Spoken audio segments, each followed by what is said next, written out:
Uh,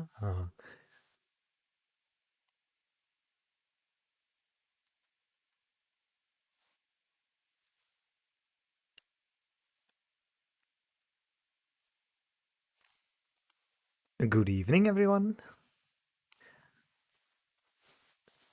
Hello, hello. How are you all doing?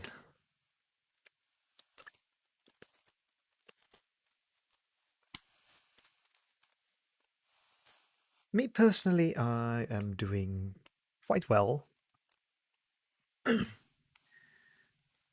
I've been relaxing, probably a bit too much. I need to stop doing some homework and stuff, really, but other sides, I'm doing pretty well.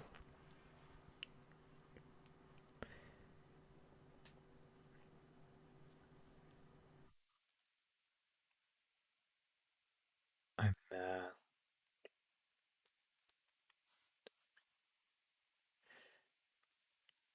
been doing some coding and stuff, so yeah, trying to wrap my head around that. But other sides, I've just been relaxing, watching some anime, watching some streams, playing some games. Been getting into Genshin Impact more and more again because, yeah, there's a new character out and I really wanted her. She's really fun. I've been addicted to Apex, though not the 10 hours a day anymore, luckily. And yeah, what else? Watching YouTube, I guess. Oh well. Um, we're gonna read the final chapter of Spice&Wolf, the first volume of the light novel, and depending on what I want or what people want, I would like to continue reading this light novel. I'll have to purchase another volume, but that's like cheap enough. I'm not scared. Yeah, but I really like this book. It's so much fun to read. The story is really interesting. What else? Yeah, that's for today. Tomorrow we're continuing Yakuza 0, and let's hope this stream will go a bit better than the last. I think I'll have the timing and gameplay a bit down a bit more. But yeah, that's gonna be fun. Yakuza is a fun game. The stream tomorrow will probably be a bit longer because Yakuza is a very story heavy game. So it's uh it's less of me talking and more just playing and like watching a movie. So I should be able to do that a bit longer. But that all depends. If I'm done after 2 hours, I'm done after 2 hours. That's just how that works. Um, and Thursday we're gonna play some Apex Legends. You can all see what 2 weeks of intense playing where that brought me. Though today I played the game again and missed every single shot, so I'm scared.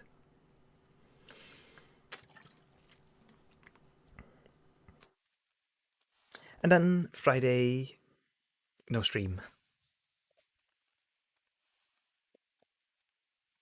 But yeah, that's the schedule for the week. Friday, yeah, Friday no stream. It's last week. I'll keep it at once every 2 weeks. It's easier.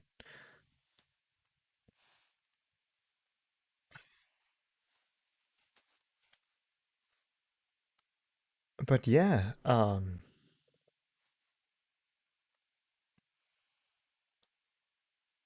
that should be it. Unless anyone has anything to say. Someone has anything to say? I'll be Starting soon. Oop, screw that up. Sorry.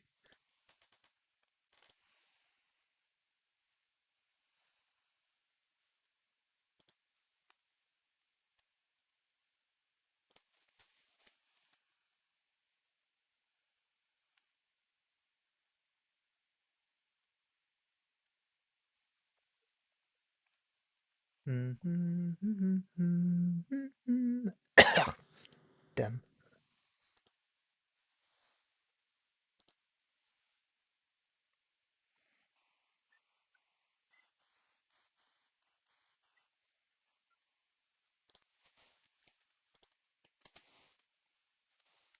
Whoops.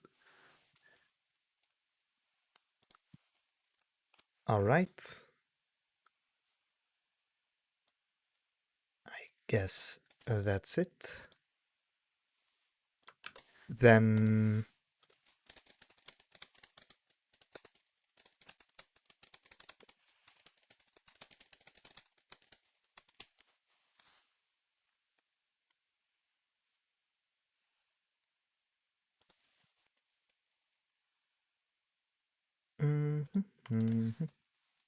Yes, I think.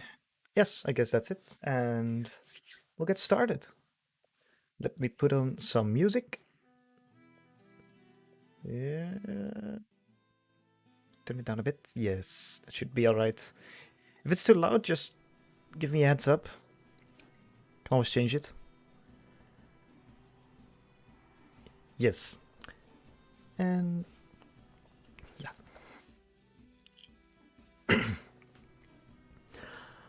Holo stopped short. Surely not because of the rat that scampered away with a squeak at her feet. Oh yeah. Let's reiterate what happened last week. Last week, we started with Lawrence entering the company and discussing what was going to happen and how they were going to save Holo. And we finished where they just saved Holo and are now running down into the tunnels or the sewers under the city to escape from the opposing company. Which I forgot the name, but it will probably come up again. So that's what happened, and yeah. Holo stopped short. Surely not because of the rat that scampered away with a squeak at her feet. There, in the stinky darkness, Lawrence turned to Holo. He wouldn't lose her, as even now he held her hand. What is it? Do you not feel a stirring in the air?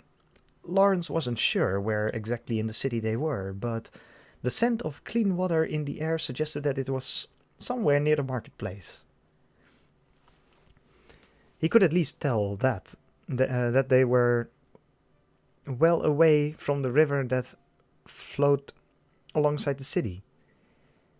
It was easy to imagine the countless people and horse-drawn carts passing above them. A bit of movement in the air was hardly surprising. Isn't it coming from above? No, said Holo. He could tell she was glancing this way and that. But they were in a tunnel. There were only two directions to go. If I had whiskers, I would be able to tell. If I had whiskers, I would be able to tell. Are you sure it's not your imagination? No, there's a sound. I can hear it. Water. The sound of splashes. Lawrence's eyes widened as at his instinctive thought they were being pursued. It's from ahead. This won't do. We must retreat. Before Holo could finish, Lawrence had turned on his heel and began running. Holo scrambled to follow him. There are no forked paths in this forks in this path. Yes, the path we're taking was direct. Going the other way, there's one branch. take that and it becomes a complicated labyrinth. I don't know if I don't know that even I could keep up with keep from getting lost.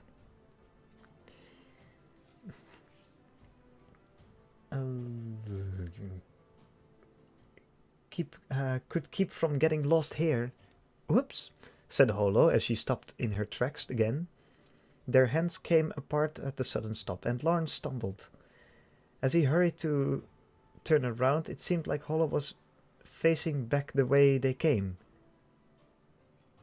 You cover your ears. What? Why? Even if we run, they'll catch us. They've loosened the hounds on us. If they were being pursued down a straight path by a well-trained hounds, it was hopeless. Holo could see quite well in the dark, but the dogs had their noses and ears. They had no weapons with which they could fend the beasts off, and save a silver dagger that Lawrence always carried. They did have something rather hound-like, though. Holo, the wise wolf. Heh.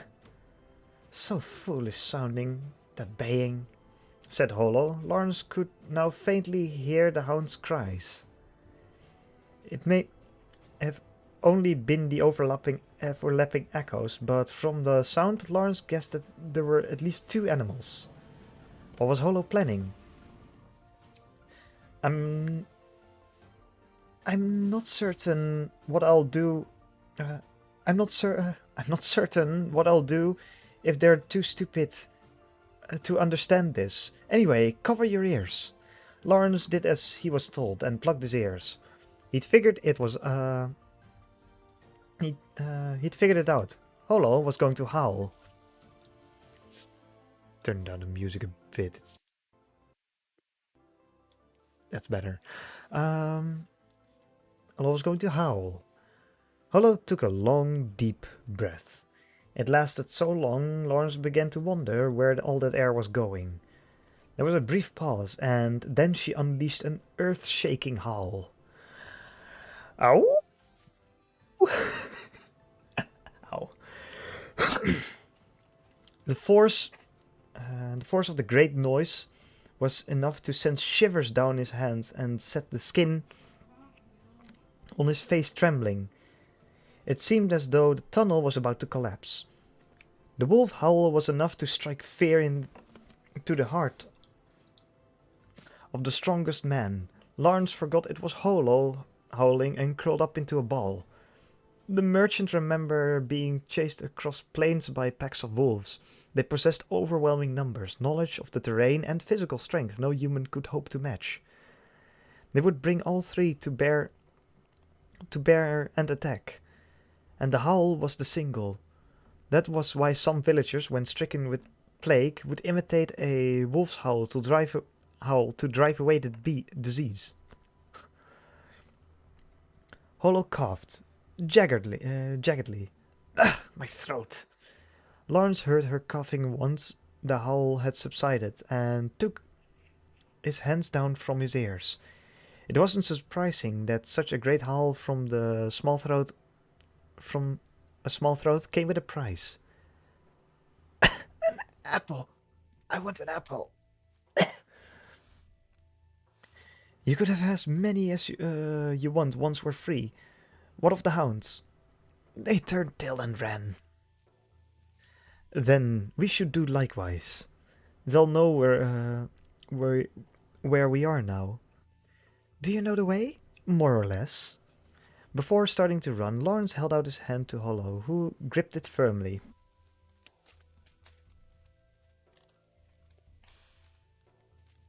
Ensuring that they wouldn't be separated, Lawrence ran. Lawrence ran. It was about then that they heard the voices of their pursuers. Still, how did they find us? Asked Holo.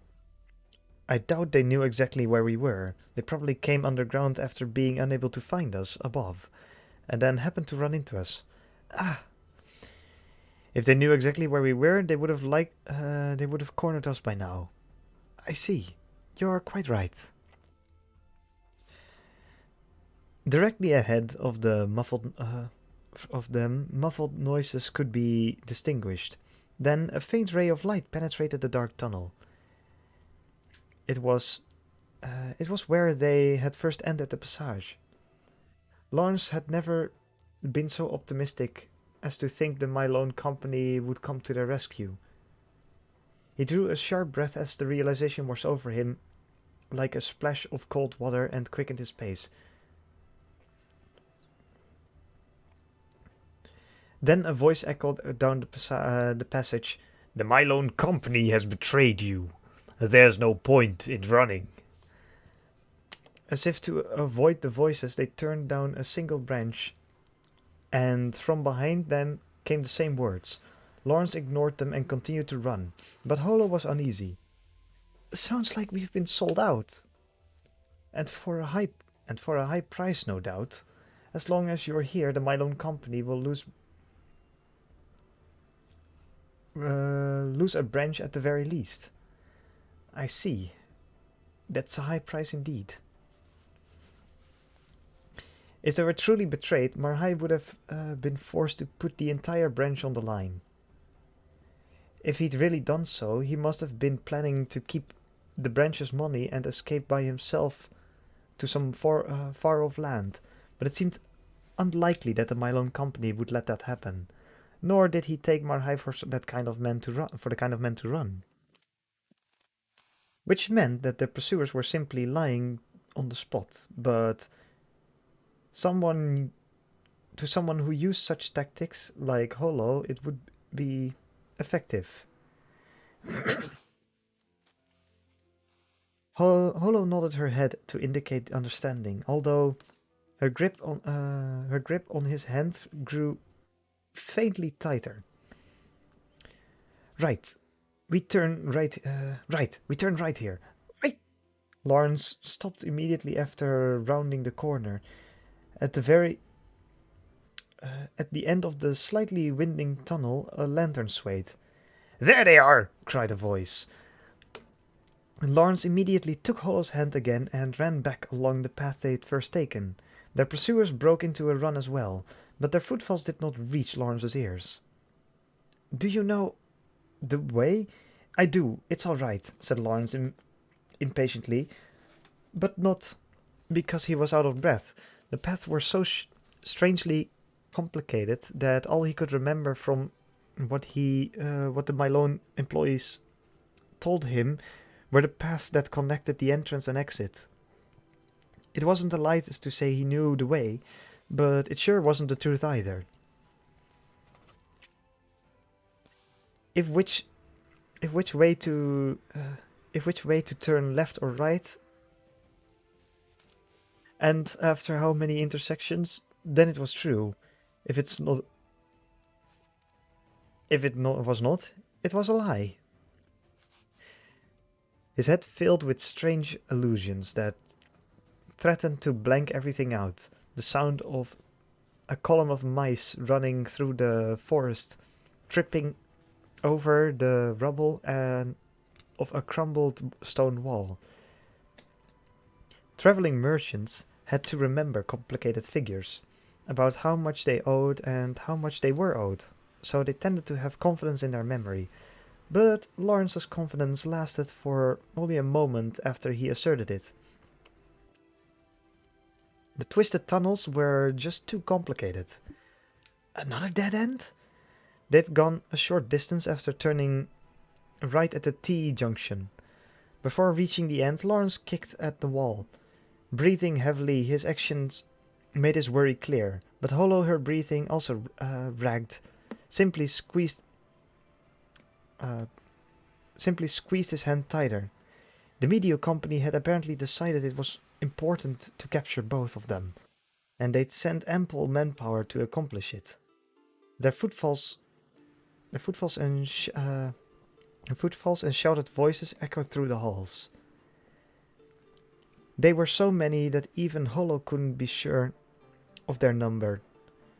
The companions' anxiety made them imagine a great swarm of men pursuing them, more numerous than ants. Damn, We'll have to head back. I don't remember anything else. If they pushed ahead into unknown passages, there would be no going back. Lawrence's memories were already quite shaky, but seeing Holo nod at her assent, he didn't say so, not wanting her to feel any more uncertain. Can you run? He asked.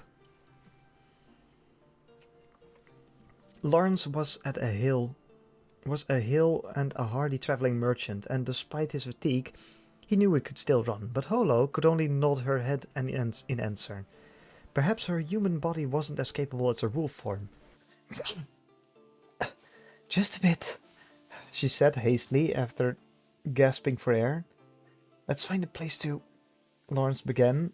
He was going to say rest, but he caught Holo's glance, and the word never got out of his throat. Her pupils glowed keenly in the darkness, every inch of the forest predator scanning its surroundings. Heartened to have someone like Holo as his companion, Lawrence quietened his breathing and listened carefully. Crunch, crunch, came the sound of their pursuers' cautious footsteps. From where Lawrence was standing, it sounded as if they were coming from the passage that led off to the right, some distance ahead. The path they'd already taken now was directly behind them. If they doubled back on it, many possible paths branched off of it. They hoped to guess the timing and run back, then escape down one of those paths. Crunch, crunch, came the sound of as the footsteps grew closer. There was still a wall between them and the source of the noise, which was encouraging, but the footfalls were incessant. It was as though the Medio men were purposefully causing a commotion as they talked in some kind of incomprehensible code.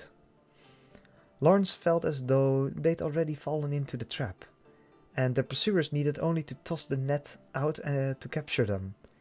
He gulped painfully, gauging the timing for their sprint.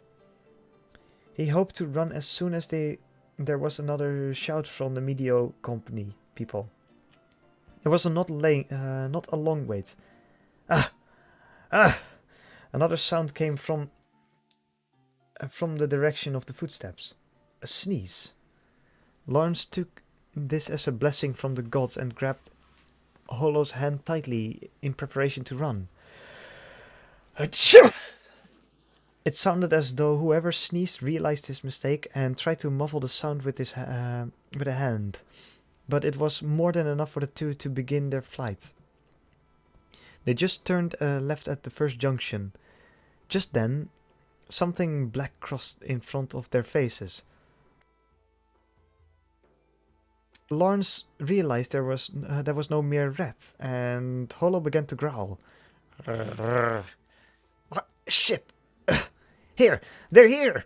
A small, almost child-sized clump of darkness wove this way and that before Lawrence. He felt something hot on his left cheek, and he realized it was a knife wound when he almost put his hand to and felt the warm wetness there. When he realized that Holo had abandoned escape and now had her teeth in the arm of the knife-wielding attacker, Lawrence too lost control. Strengthened by hauling loads heavier than themselves over the mountains and across plains, traveling merchants had the fists as hard as silver. Lawrence put all his strength behind his right fist and punched, hitting the man Holo was attacking square in the face and at a slightly upward angle. There was an awful squishing noise as though a frog had just been stepped on as Lawrence's fists connected. With his other hand, Lawrence reached out for Holo and snagged the back of her shirt, pulling her back to him. The shadow that the fist had struck stumbled slowly backwards. There was no time to say anything. Lawrence took off, running, trying to find a different path, but he soon realized that the sneeze had been a ploy to flush them out. As the body hit the ground with a bump, Lawrence felt a shock, as if the blood in his veins suddenly reversed direction. The moment they tried to run, a blade thrust directly into Lawrence. "Oh, holy God, forgive me my sins." Hearing his opponent's words, Lawrence realized that this man intended to kill him. There, in the darkness, his assailant held his breath, surely thinking he had in fact slain his target. But the gods had not yet abandoned Lawrence. The knife found purchase in his left arm, just above his wrist. "Before you think about your sins," said Lawrence, raising his leg and delivering a vicious kick to the man's thigh, "regret your daily deeds." The man dropped soundlessly, and Lawrence grabbed Holo's sleeve with his right hand and sprinted past him. The sounds of the media company closing in echoed all around them. They veered down a path to the left. They went immediately right, but not because of some plan or because Lawrence remembered the way. They simply ran. Stopping was not an option. Lawrence's left arm felt heavy, as if it were sinking into a swamp, and it burned as though impaled by a piece of red-hot iron. His left hand was cold, perhaps from the blood that flowed freely from the wound into his arm. He was not able to run much farther. Lawrence had been wounded several times in his travel. He knew the limits of his own body. It was hard to tell how far they'd come in the darkness. The confused echoes of the pursuers eroded his fading consciousness, like rain over grasslands. When even their pursuers started to sound distant, he had no energy left with which to worry about Holo. He didn't know how long he'd be able to keep going. "Lawrence!" When he heard someone calling his name, he wondered if it was the Grim Reaper already. "Lawrence, are you alright?" He turned to himself with a start, realizing he was leaning against the wall of the tunnel. "What a relief! You weren't moving when I called you." "I'm okay. Just a little sleepy," Lawrence said. Lawrence wasn't sure if he succeeded in smiling. An irritated Holo hit him in the chest. "Pull yourself together. We're almost there." "Almost where?" "Did you not hear me? I said I can smell the warmth of the sun ahead. There must be a way to the surface close by." Lawrence had no memory of hearing this at all, but he nodded, righting himself, and staggered forward. He realized his arm had been bandaged with cloth. "This bandage? I tore off my sleeve to patch you up. You didn't notice?" Oh no, of course I noticed. I'm fine." Lawrence made sure to give a reassuring smile. Holo said nothing. When they continued walking, though, she led the way. "Just a bit farther. We'll take this passage, then turn right." She began, taking Lawrence's hand, but then stopped short. He could tell why. More footsteps behind them. "Hurry, hurry," said Holo hoarsely.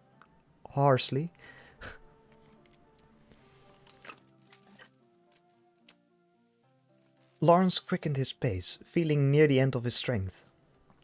Although their pursuers were getting closer, they were still some distance off, and as long as they could climb to the surface, Lawrence imagined they would be able to convince the citizenry to help them, given his condition.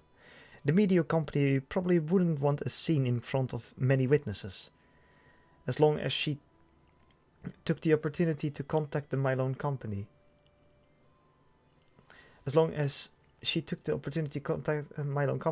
Holo's escape would be enough. The top priority now was to meet with the Mylon people again and re-strategize. Lawrence mulled this over as he heaved his body forward, though it seemed to grow heavier by the second. At length, just as Holo said, he saw light ahead. The light shone from the upper right down to the left. The footsteps behind them grew closer, but it looked like as if they were going to make it. Holo pulled harder on Lawrence's arm to hurry him forward. He tried his best to keep up. At the end of the path, they turned right. It goes to the surface, just a little farther. Vitality had returned to Holo's voice, and Lawrence pressed forward encouraged. The prey had escaped the hunter by the slimmest of margins. Of that Lawrence was certain. That is, until he heard Holo's voice on the verge of tears. "No," she said. Lawrence looked up. Even when he looked down, the light stung his eyes, which had adjusted to the total darkness. It took him a few moments to focus, but once he did, he understood the reason for Holo's dismay. Perhaps it was left over from when the tunnels supplied water. There was an unused well, with light stabbing down through the round opening in the ceiling. But the hole in the ceiling was too high. Lawrence stretched and could barely touch the ceiling, but the well opening was even higher than that. Without rope or a ladder, it was simply impossible for the two of them to escape. Lawrence and Holo fell silent, despairing like loan sharks looking down the long path to heaven. Then, as if to confirm that they were well and truly cornered, the source of the footsteps behind them rounded the corner. "Found them!" a voice cried, at which the pair finally looked back. Holo looked up at Lawrence, who drew his dagger with his good right hand, with a movement so slow as if he were underwater, blocked the path between her and their pursuers. "Back up!" Lawrence planned to advance, but his legs had no more strength left in them. He was rooted to the spot, unable to take another step. "You can't. You're through." "Hardly. I can still move," Lawrence managed in a nonchalant voice. Turning to look at her over his shoulder would have been impossible, though. "Fool! Don't you need my ears to... you don't need my ears to know that's a lie," snapped Holo. Lawrence ignored her and fixed his gaze straight ahead. He saw 5 Medio men at glance, each wielding a knife or staff. The more footsteps signaled reinforcements on the way. Despite their overwhelming advantage, the 5 men did not converge, choosing instead to stop at the corner and scrutinize the pair. Lawrence imagined they were waiting for backup, though 5 men were more than sufficient to take both him and his companion. Lawrence was obviously in no shape to fight, and Holo was just a girl. But the men held fast, and at length more arrived. The first 5 looked back, then stepped aside. "Ah!" Holo made a sound as a figure rounded the corner. Lawrence, too, nearly spoke. The man rounding the corner was none other than Yare. "I wondered, giving the description we got," he said, "but to think it was you, Lawrence." Unlike the residents who lived within the city walls, over the dusty, sweaty merchants that traveled between them, Yare wore the colors of the sun and the earth, and looked almost sad as he spoke. "I'm just as surprised. Most of Pasloe thinks only a sickle or hoe. Thinks only of a sickle or hoe at the mention of metal. To think they'd be involved in such grand silver scheme."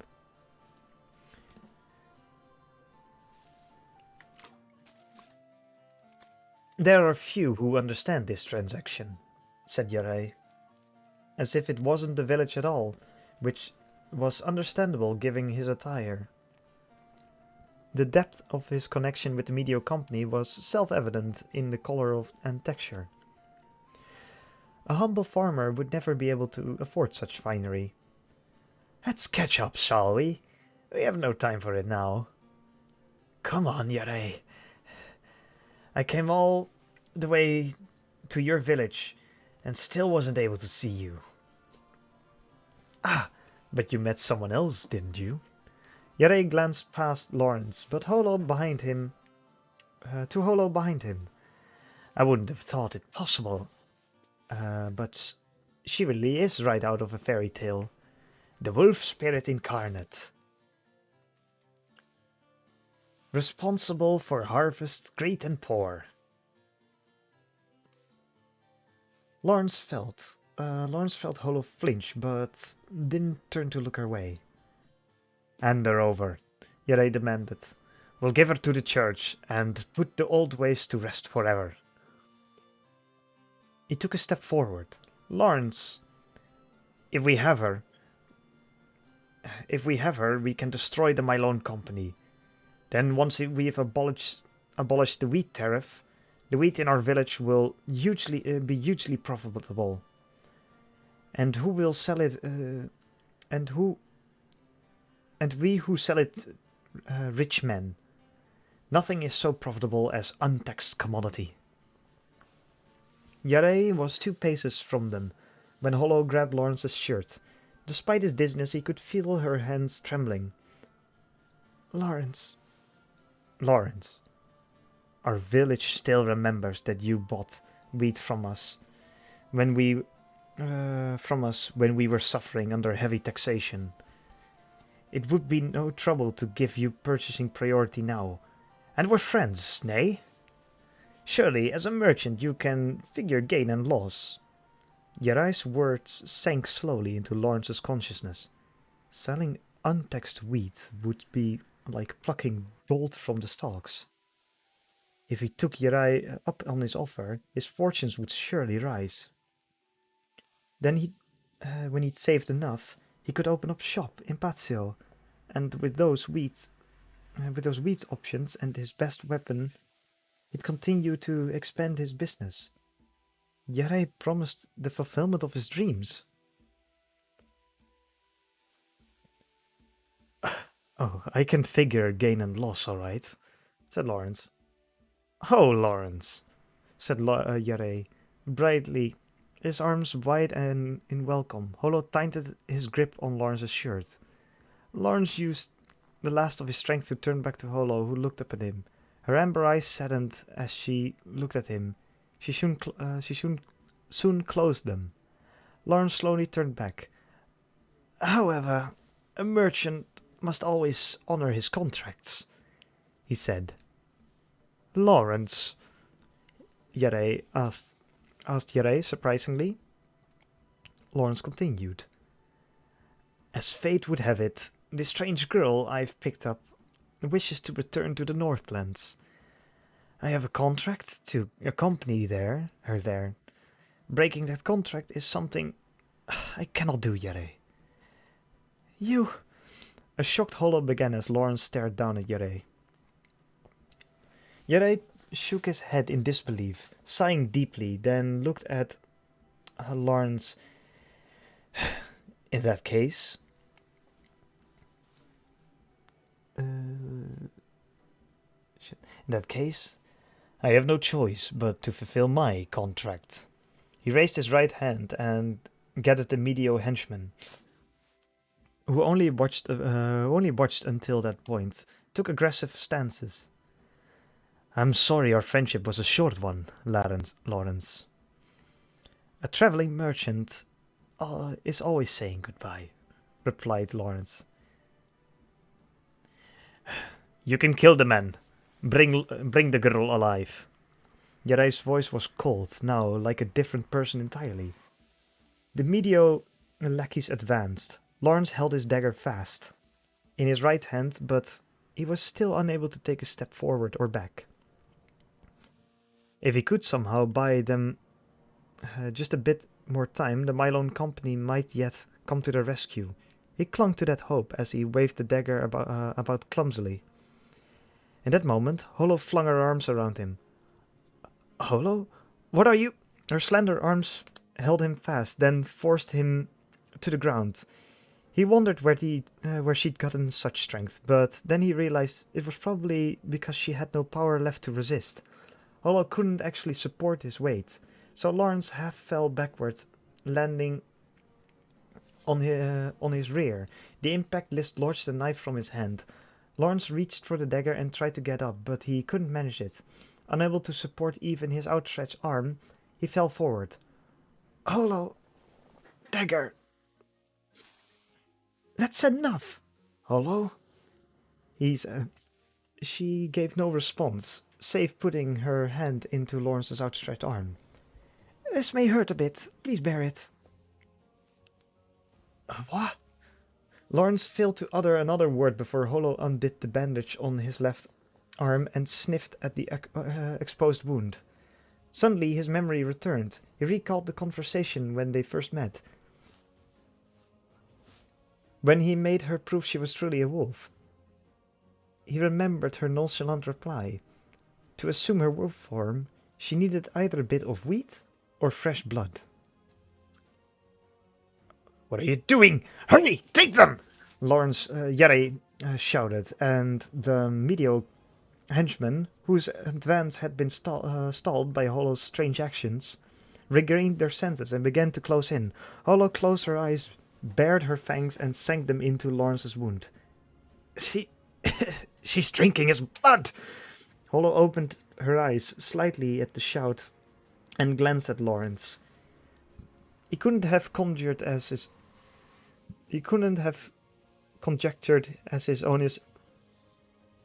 to his own expression, but Holo seemed to smile sadly at him. After all, only a demon would drink blood. Don't fall back! She's possessed! She's a possessed girl! Get her! Yerre's exhortations were no use. The men were frozen in their tracks. Holo slowly pulled her mouth back from Lawrence's arm. Her transformation had already begun. I'll always... She began as her long hair began to stir, transforming into animal fur. Her arms visibly through her torn sleeve took the form of wolf paws. I'll always remember that you chose me. She cleaned the blood from the corner of her mouth with her bright red tongue rather than her hand, and an image that lingered with Lawrence. Lawrence, she said, standing and facing him. She had a small, sad smile on her face as she spoke her final words. Please don't look at me. Her body grew up and out rapidly. To the sound of tearing fabric, brown fur nearly exploding through it. Her wheat pouch fell to the ground, among the tatters of clothing. Lawrence automatically reached out for the wheat, in which Holo lived. When he looked back up, the massive wolf stood before him. Its paws were tipped with scythe-like claws, and its teeth were so large that the shape of the fangs were clearly visible. It looked capable of eating a man in a single bite. The wolf was so massive that the very air around it felt heavy and hot, as if one might melt by the mere proximity.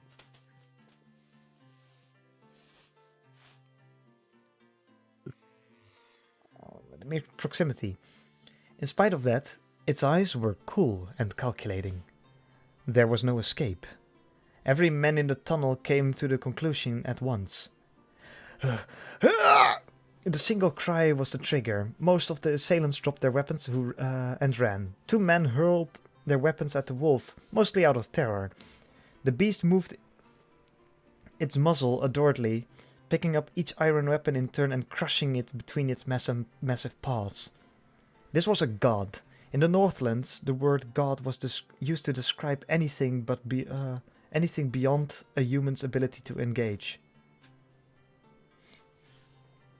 Oh. I know for you it's a bit, it looks a bit weird. But you can get the gist of the picture. Lawrence had never understood that definition until now, and now he understood it all too well. There was nothing anyone could do to this wolf. Nothing at all. The two had through their weapons made strangled exclamations that were barely worthy of the term. The wolf swatted them aside with a massive paw, then ran forward, seeming almost to slide over the ground. "None of you will leave here alive!" A low, bestial voice echoed. The sound of claws striking iron mingled with the cries of the felled as Lawrence frantically tried to right himself. But the massacre ended in an instant. The wolf paused with a voice, and the voice of perhaps the last man alive was audible. "Gods are always like that. Always unfair." It was Yarai's voice. There was no response but the sound of the colossal wolf opening his jaws. Lawrence cried out, "Hollow, no!" There was a snap, surely those same jaws closing. The image of Yarai's torso in Hollow's fangs came unbidden to Lawrence's mind. It was unthinkable that Yarai could escape. He was a bird with no chance to avoid the hound's attack. But after a few moments of silence, Hollow turned around in the narrow passageway. Her teeth were not smeared with the blood Lawrence expected. Instead, an unconscious Yarai dangled helplessly from her fangs. "Hollow," Lawrence murmured with relief, but Hollow merely dropped Yarai to the ground and did not look at him. A low voice sounded. The wheat. Oh. The wheat. The growl suited the great body, and Lawrence cringed to hear it. He knew it was Hollow, but he couldn't help himself. If she looked straight at him, he didn't know if he'd be able to stay composed. The wolf demanded his awe. "The wheat. Bring it to me," repeated Hollow. Lawrence nodded and held out a pouch of wheat in his hand. Just then, Lawrence felt a heavy pressure on and his body recoiled from it. When he saw Hollow's lips curl over her fanged jaw, he realized he'd made a terrible mistake. "That is your answer. No, the wheat."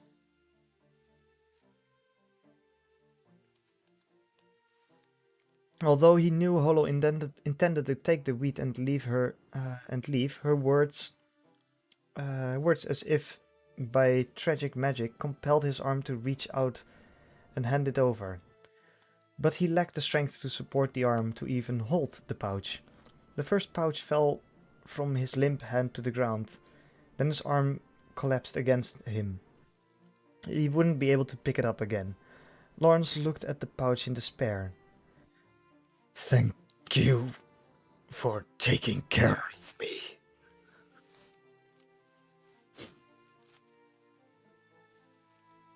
said Hollow as she approached, deftly picking up the small bag with her massive jaws. Those amber eyes never once glared at Lawrence as she backed up 1, 2, 3 steps, then turned dexterously in the small tunnel and began to walk away.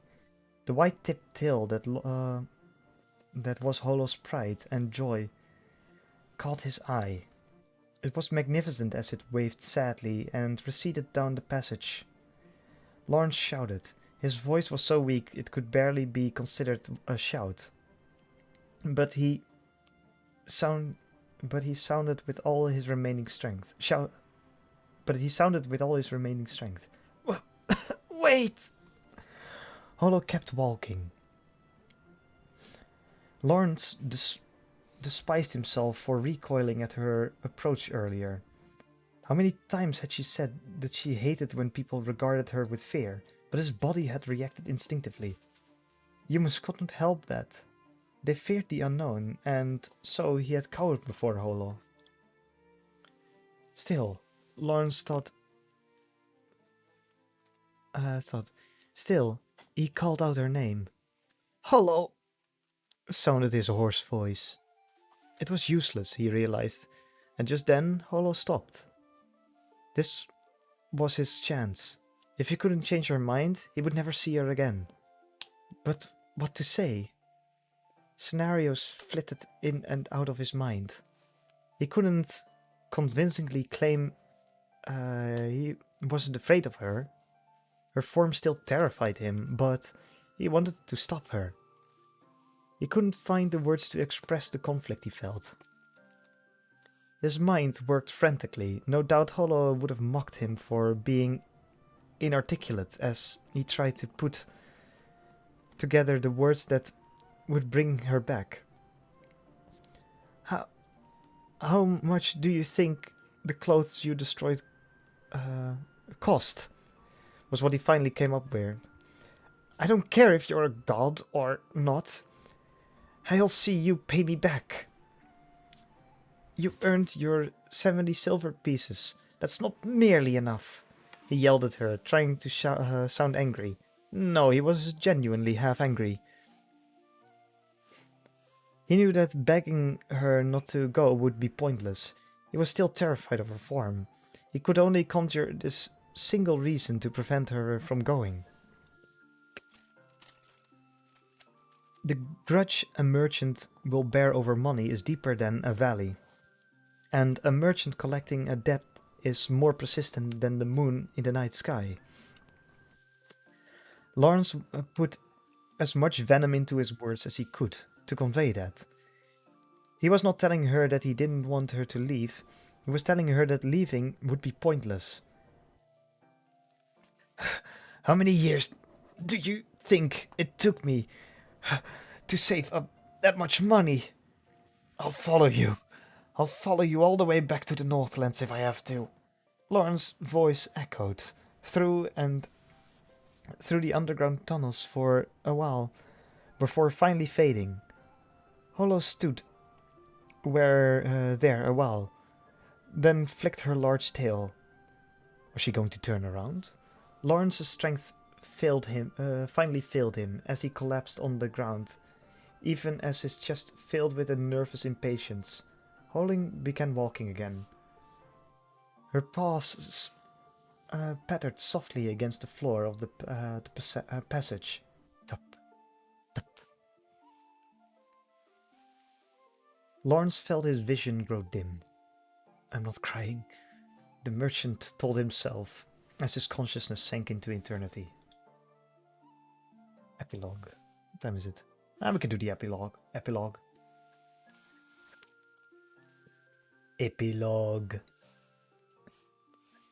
Lawrence stood in utter darkness.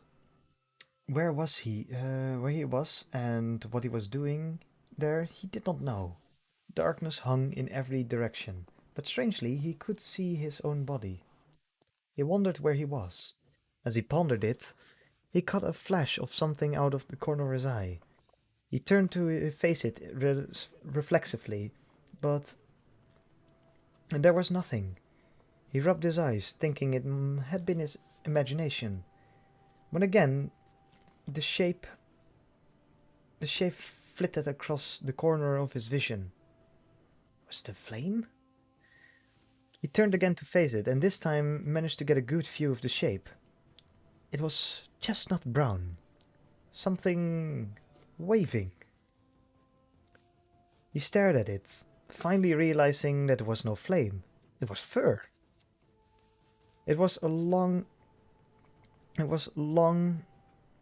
clump of brown fur that waved, and it was tipped with a white tuft. Lawrence's eyes widened and his breath caught. He sprinted toward it. That tail, that white tuft, it was Holo. There was no mistaking Holo's tail. It grew smaller as it waved, and Lawrence called out for it he as he ran with all his might, but no sound issued from his mouth, and the distance to Holo's tail never diminished. His feet seemed to grow heavier, which frustrated him. He gritted his teeth, and even as he realized the futility of it, strength stretched out his right hand. Holo's tail abruptly disappeared. At that moment, Lawrence blinked and looked up at an unfamiliar ceiling. He sat up with a start, and pain immediately shot through his left arm. For a moment he was confused, but the pain brought his memories back in a rush. The media company pursuing him, his arm being stabbed, being cornered, Holo leaving him. Remembering her tail waving forlornly as she receded, Lawrence sighed. Trapped in a body that could sit up only with effort, he wondered if there was anything else he could have said to her. The question loomed in his mind, dwarfing the more immediate issue of where he was. Ah, so you're awake, are you? So you're finally awake. Lawrence turned to face an unexpected voice and saw Marhai in the doorways. How are your injuries? Marhai walked towards Lawrence, documents in hand, and opened a window beside the merchant's bed. Better, thank you. Thanks to you. A pleasant breeze blew in through the window, carrying the sound of hustle and bustle from which Lawrence inferred that he was in a room in the Mylon company, which meant they had come for his rescue. I must apologize for putting you in such danger through our ineptitude. No, my companion was the cause of all of this. Marhai nodded at Lawrence's words and paused, seeming to choose his next statement carefully. Fortunately, you were never discovered by the church, and the disturbance happened underground. If the church had seen your companion's true form, well, it's quite possible the entire company would have been burnt as heretics. You saw her true form? Lawrence asked, stunned. Indeed! The people we sent to rescue you returned with a report that it was a giant wolf that said it wouldn't hand you over until I came personally. There was no reason for Mahai to lie, which meant that after Lawrence lost consciousness, Holo returned to him. What of Holo then? Where is she? She's gone to the marketplace. She was quite impatient and said she needed traveling clothes, said Marhai, lightly not knowing the circumstances. But Lawrence guessed that Holo planned to set off on her own. She was probably on her way to the Northland, even now. The thought left a hole in Lawrence's heart, but perversely also helped him feel that he could now make a clean break. The days they had spent together had been nothing more than a strange coincidence. Lawrence forced himself to consider it thus, bringing himself back to the mindset of a merchant. Aside from Holo, there was another important implication in the Marhai's words. You said Holo went to the marketplace? Does that mean the negotiations with the media company went well? Yes. Our messenger returned from Treni Castle this morning, concluding negotiations with the king. we've obtained the consideration that the media company so desperately wanted, and they seem to have acknowledged their defeat. Everything has gone very smoothly, said Marhai, pride filling his voice. I see. It's good to hear. So I've slept for a full day then. What have I? Hmm? Oh, yes, yes. You have. Would you care for some lunch? I was just in the kitchen, and I doubt they've turned off the stoves. Stoves yet, so you can have something hot. No, that's quite alright. I could perhaps hear the final results of our negotiations? Yes, of course. Pardon? Lawrence found it slightly odd that someone from the south wasn't forcing food on him. Perhaps if he'd been from this area, Marhai would have been more insistent.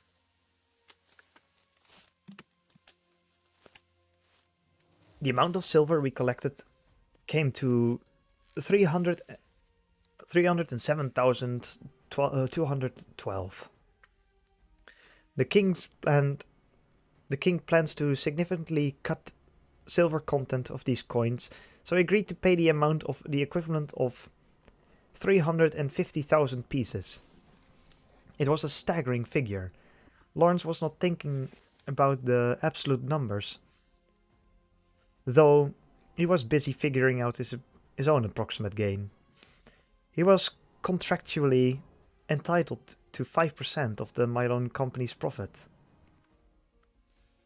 Lawrence estimated it would come out to something in the neighborhood of 2,000 silver pieces.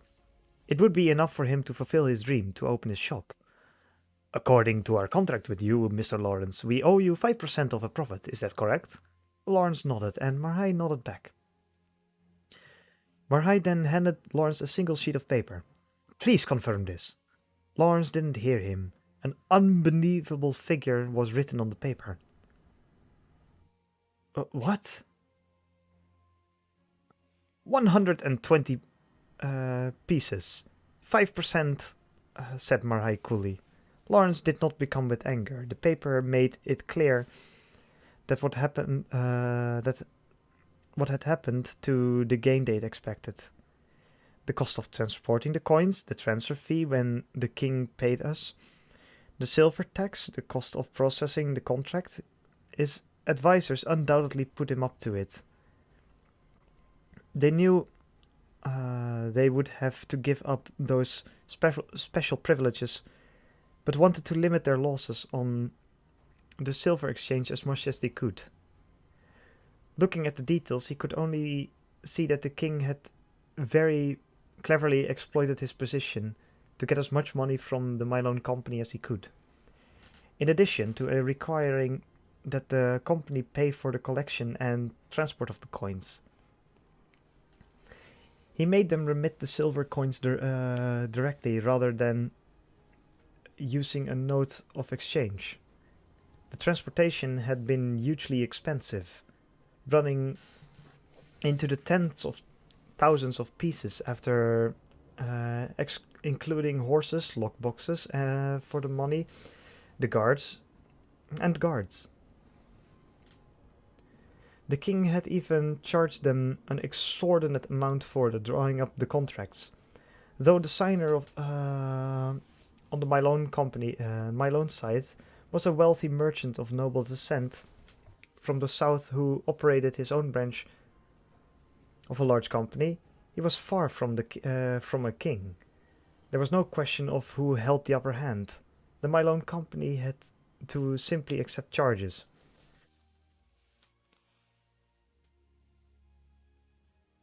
We calculated that our profit was 2,400 pieces, 5% of which were remitting to you as per our agreement.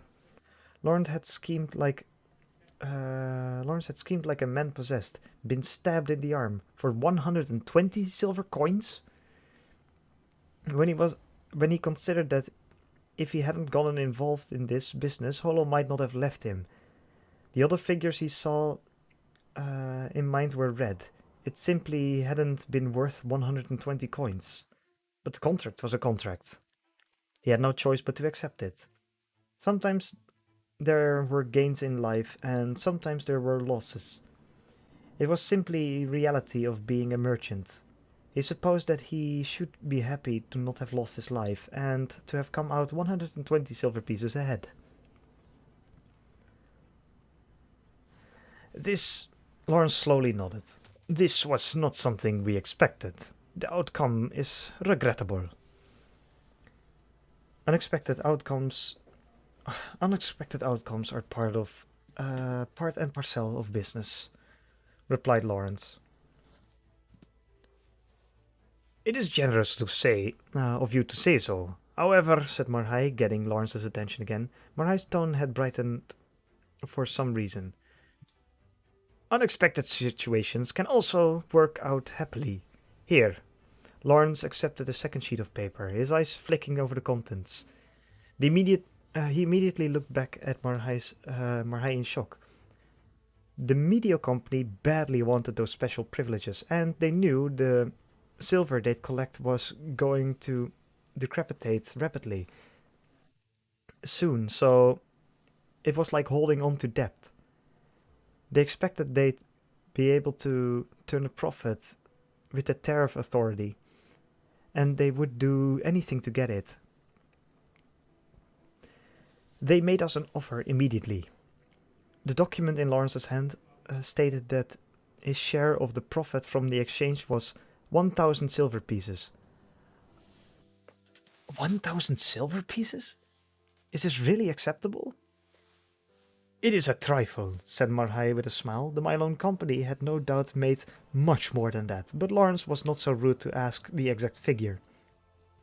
After all, being offered an extraordinary, extra contractual amount,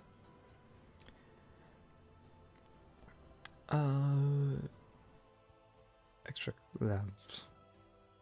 amount like this was like picking up a bar of gold on the street. Contracts were the core of commerce, monetary exchanges. Without them, they might have, without them as well, exchanges without them might as well have been non-existent. Also, we've taken care of the fees of your conveyances. We'll handle the care of your horse and wagon. Was my horse unhurt? Yes, it seems even the media company didn't find much worth in him as a hostage. Lawrence couldn't help smiling at Marhai's hearty laugh. Ah, music's gone.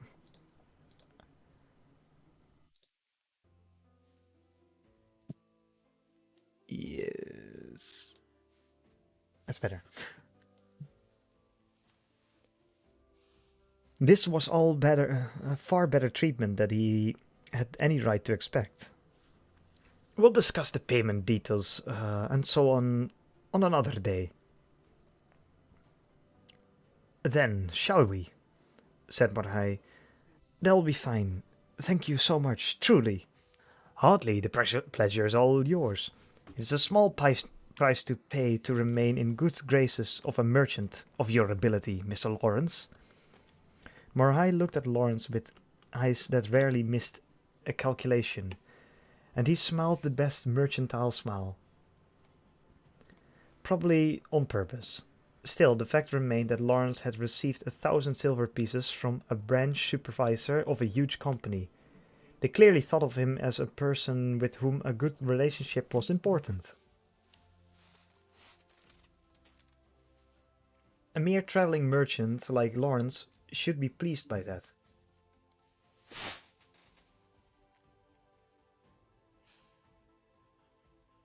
He nodded and thanked Marhai from his bed. Oh, I suppose, should I ask, said Marhai, do you wish payment to be in silver, or do you prefer a different commodity? That can be arranged. 1,000 coins would be heavy and would bring no particular benefit for the weight.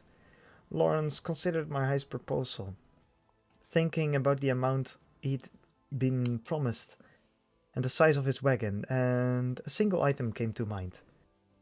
Do you have any pepper? It's light and compact, and as winter falls, its price will surely rise as meat becomes more available. Pepper, you say?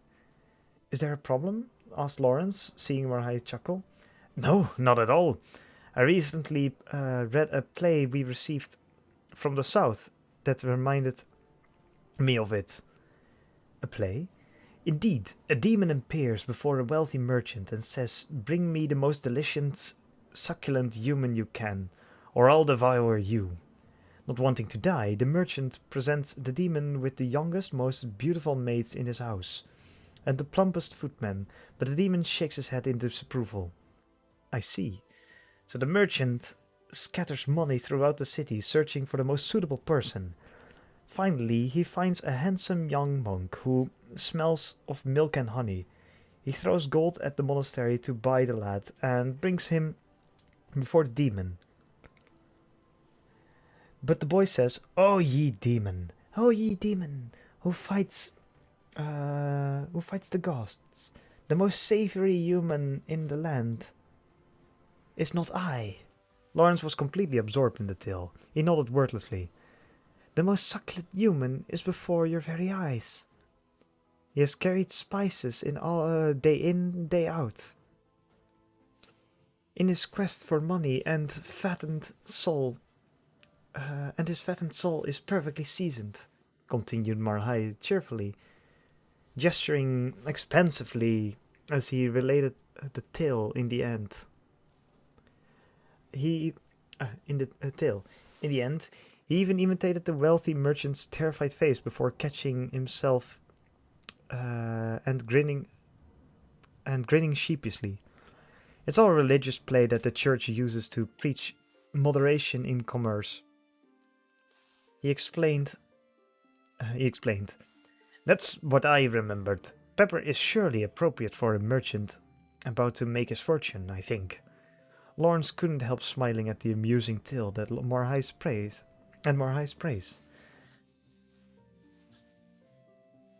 "I hope I soon have a body suffused with spices myself," he said.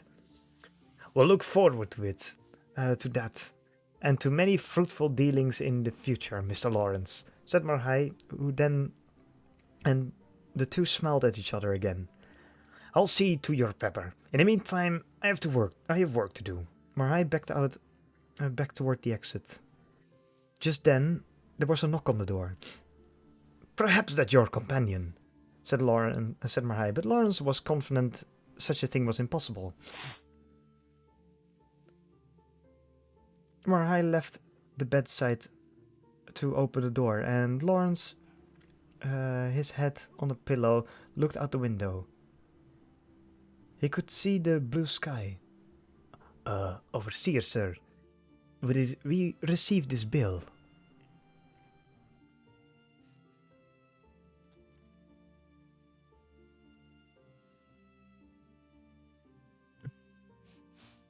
Lawrence heard the door open and a reserved voice speaking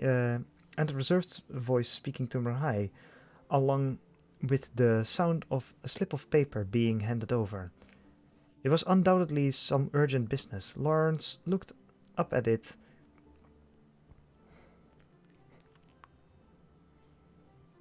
Let's see. Lawrence looked up at the small clouds in the sky and wondered when he would be able to have his own shop. He soon heard Marhai speak. "This is definitely addressed to our company, but..." Lawrence looked back at Marhai, who was looking at him. "Mr. Lawrence, a bill has come for you." The names of Lawrence's many trading partners and the debts he owed flashed through his mind. He tried to think of which among them had an approaching settlement date, but in any case, the amount of time he would remain in the given city was uncertain. Even if there had been a settlement date yesterday, he couldn't think of anyone that would hold a traveling merchant to such a strict time frame.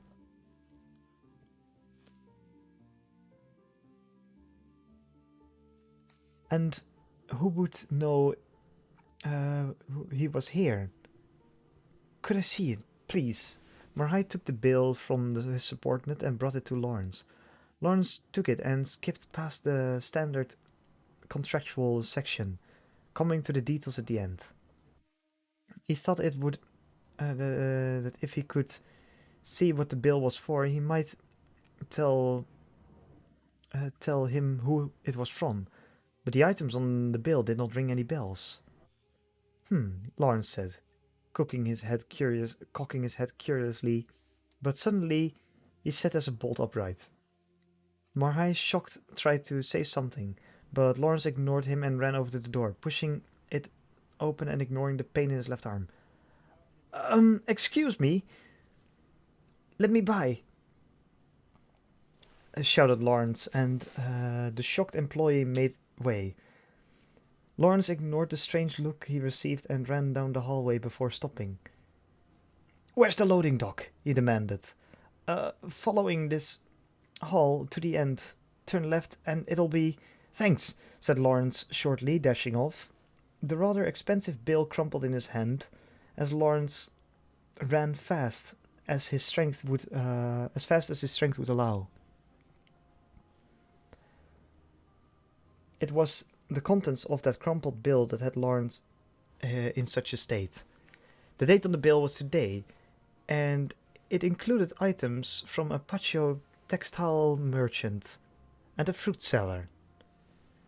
There were 2 high-quality women's robes with silk sashes and a pair of traveling shoes, a tortoise shell comb, and a large amount of apples.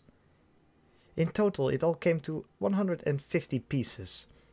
The apples in particular were far too numerous for one person to carry.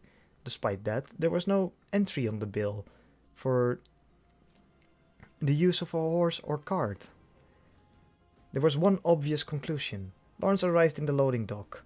Mountains of products from every sort were lined up, with everything from goods bought from afar to exports about to leave.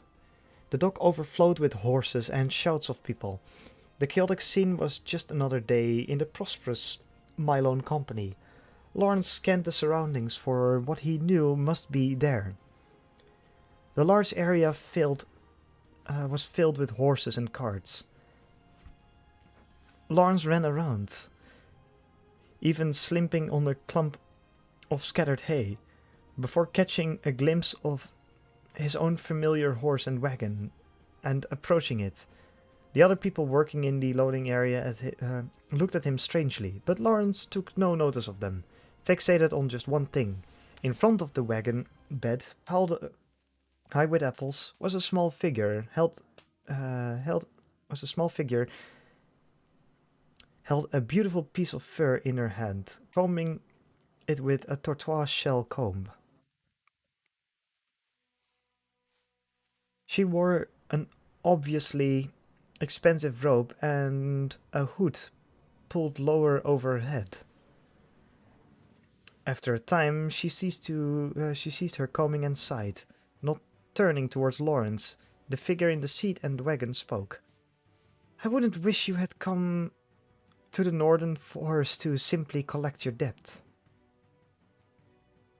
Lawrence couldn't help laughing at her sullen tone. He approached the seat, and though Hollow stubbornly refused to look at him, he extended his right hand. She finally glanced at him, and although she soon returned her gaze to the tail in her hand, she reached out to him. Lawrence took her hand, and she finally relented to a smile. I'll return home after I've paid my debt. But of course.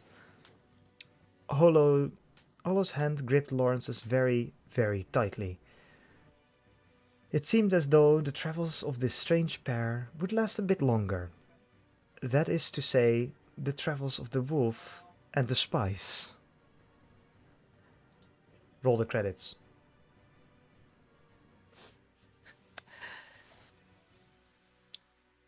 Yes. Well, that was the first book. The first of many.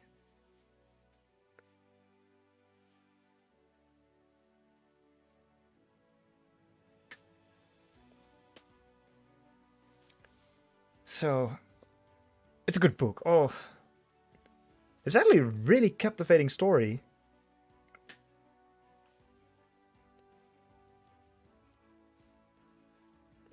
It had me wanting to read more. But yeah, I probably definitely, I think I'll definitely buy the second book. If I'll read it on stream, probably, but I definitely want to read more on my own, at least. But yeah, that's the thing for next week. Maybe I'll take a break next week and play a game on Monday for a change. Although, we'll see. But yes, I hope you all enjoyed this. I did.